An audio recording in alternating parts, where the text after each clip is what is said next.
त्रिवेंद्र रावत जी का कोई विकल्प नहीं है इस क्षेत्र में। कोई विकल्प नहीं है। विनाश के लिए सारी बातें हुई अल्पसंख्यकों के नाम पे, और जो हम बहुसंख्यक हैं हमें अंधेरे में रख करके सारी जो विकास की योजनाएं हैं वो उनके लिए रही। वोट जो पड़ेंगे वो त्रिवेंद्र रावत जी के नाम पे पड़ेंगे या मोदी जी के नाम पे पड़ेंगे? दोनों के नाम पे। इन्होंने काम यहाँ किया है, मोदी जी ने उनको यहाँ से चुनवाया है। हमें गुलामी के अंदर हमारा शोषण किया गया, उसके बाद दूसरे अंग्रेज आए, उन्होंने भी हमारी शिक्षा को ऐसा कर दिया कि हम भारतीय अंग्रेज उन्होंने बना दिए। संस्कार नहीं मिलने से वो केवल धन कमाने की मशीन बन जाता है और एक प्रकार से चलता फिरता रोबोट बन जाता है। तो ये हुआ है, हमें रोबोट नहीं बनाने, हमें इनके अंदर मानवता जो है वो होनी चाहिए। केवल एक ही विकल्प है, जितना वोट दे सकें आप इनको दें, और अब की बार बहुमत से 400 सीट तो दे ही दें। यहाँ पर एक बाबा जी बैठे हुए हैं पूरा भगवा कलर में।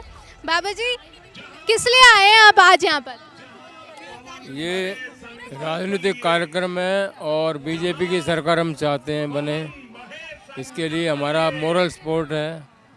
और मोदी ने जो काम किए हैं हम चाहते हैं दोबारा यही। और मैं तो कहता हूँ कम से कम 50 वर्ष तक बीजेपी आती रहेगी तो ये पिछला जो हुआ था ना वो धीरे धीरे समाप्त हो जाएगा।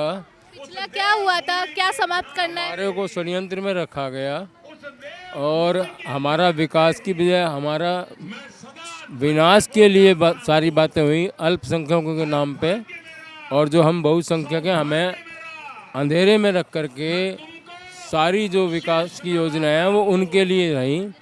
क्योंकि हमें पता ही नहीं लगा, अब ये मोदी जी आए सन 2014 से, तब जा कर के थोड़ा बहुत प्रकाश हुआ और वास्तविकता का पता चला हमें।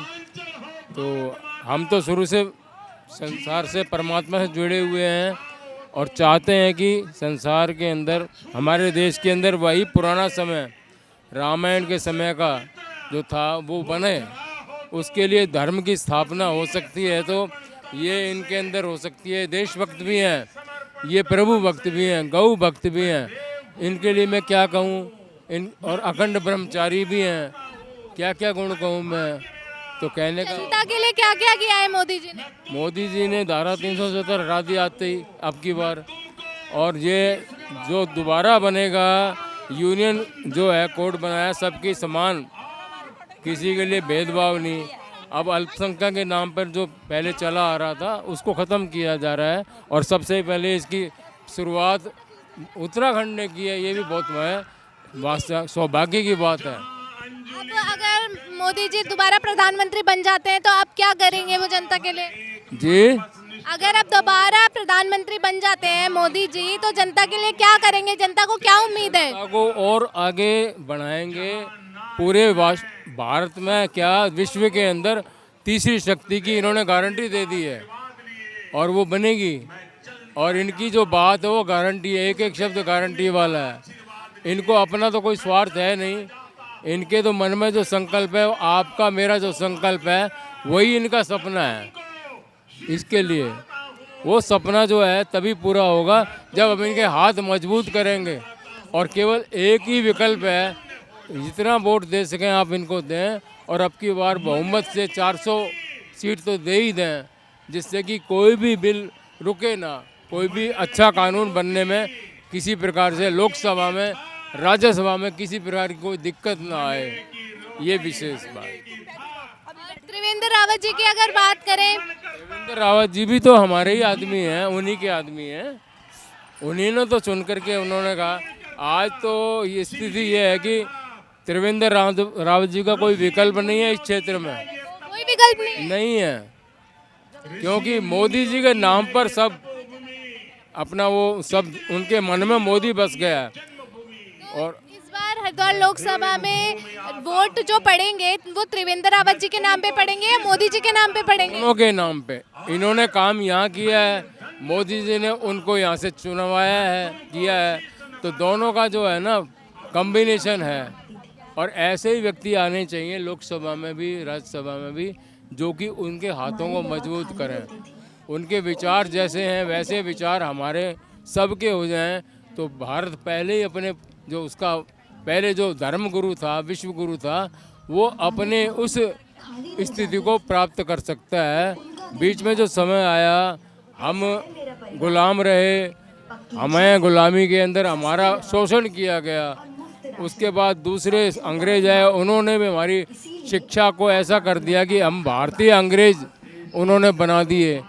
लेकिन हम अपनी पुरानी गुरुकुलीय संस्कृति जो कि संस्कार देती है, बच्चे को संस्कार नहीं मिलेंगे तो आज बच्चा पढ़ता है, डिग्री प्राप्त करता है, डिग्री प्राप्त करने के बाद उसे शरीर का सुख तो मिलता है, कोई वकील बन जाता है, कोई डॉक्टर बन जाता है, लेकिन संस्कार नहीं मिलने से वो केवल धन कमाने की मशीन बन जाता है और एक प्रकार से चलता फिरता रोबोट बन जाता है। तो ये हुआ है, हमें रोबोट नहीं बनाने, हमें इनके अंदर मानवता जो है वो होनी चाहिए। माता पिता की सेवा करने वाला होना चाहिए। माता पिता के बुजुर्ग जब हो जाए तो उनकी सेवा करें, उनकी अंधे की लाठी बने और उनका साथ दे। जैसे उन्होंने अपने बच्चे का निर्माण किया था, पाला पोसा था, सब कुछ उसके लिए किया, ऐसे उसका अब बाद में कर्तव्य बनता है कि वो इस प्रकार से वो करे, जिससे कि और हमारी ये पुरानी परंपरा रही है, सभी माता पिता की सेवा, बुजुर्गों की सेवा और उनके आज्ञा में चलना, ये रही है। अगर अंकल जी हम हरिद्वार लोकसभा की बात करें तो हरिद्वार लोकसभा में अगर त्रिवेंद्र रावत जी सांसद बन जाते हैं तो हरिद्वार का क्या विकास वो करेंगे? क्या क्या परेशानियां हैं हरिद्वार में? आम जनता को क्या क्या अभी परेशानियां हैं? देखो, आम जनता को तो परेशानी जो है ऐसी विशेष नहीं है, वो तो सभी के लिए हर जगह बुनियादी जो है रहती है। बुनियादों में भाई हमें छत मिले, हमारे पास रहने को और वस्त्र मिले, रोटी मिले, किसी प्रकार की कोई ऐसी स्थिति ना हो। और इसके लिए मोदी सरकार या मोदी जी ने पूरा प्रयत्न किया है।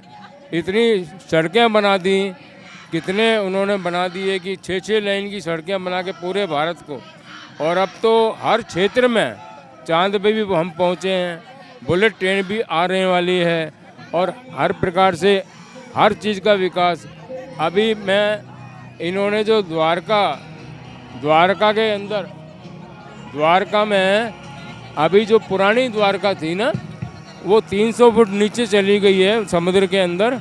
उसके लिए भी इन्होंने एक नया विचार, नया योजना बनाई है कि वहाँ पर आप सबमरीन से जा सकेंगे और पुराना हमारा जो भव्य है, जो उस समय कार्यक्रम शुरू होने जा रहा है, वो उसके दर्शन कर सकेंगे। श्री कृष्ण जी की नगरी के दर्शन करेंगे, हमारी गरिमा पुनः वापस आए और हमारी संस्कृति जो पुरानी है वो पूरी तरह संसार को एक संदेश देने वाली ये मोदी जी बना रहे हैं। और इनके मन में अपने लिए कुछ भी स्वार्थ नहीं है, पूरा सभी का साथ, सबका विकास इनका नारा है। और अगर युवाओं के रोजगार की बात करें तो रोजगार के लिए तो इन्होंने काफ़ी अवसर प्रदान किए हैं। अभी जितनी योजनाएं बन रही हैं वो रोजगार को देने के लिए बन रही है, चाहे वो सड़क निर्माण हो, चाहे वो बांधों का निर्माण हो, चाहे वो रेल का निर्माण हो, ये सभी जो निर्माण है वो रोजगार देने के लिए।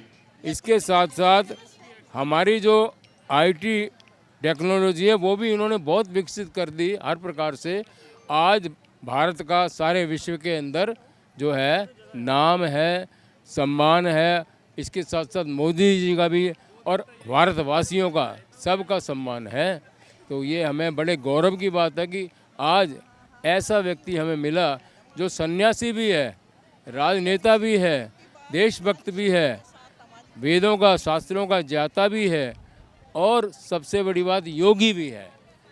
परमात्मा में विश्वास करके योग साधना करते हैं और सबकी सोचते हैं। अच्छा, मोदी जी के बाद कौन सा ऐसा चेहरा है जिन्हें आप प्रधानमंत्री के रूप में देखेंगे? मोदी जी के बाद तो ऐसा हमें लग रहा है कि हमारे जो उत्तर प्रदेश के मुख्यमंत्री जी हैं आदित्यनाथ जी योगी, वो उसी उनके पद चिन्हों पर ही चल रहे हैं और उन्हीं तरह उनका जो है विचार है वो भी यूपी को बहुत अच्छी प्रकार से संभाल रहे हैं। इतना बड़ा उत्तर प्रदेश है, उसको पूरी तरह संभाल रहे हैं। आज गुंडागर्दी का वो ऐसा प्रतीक बन गए हैं कि गुंडा वहाँ पर रहने के लिए बिल्कुल छोड़ा ही नहीं।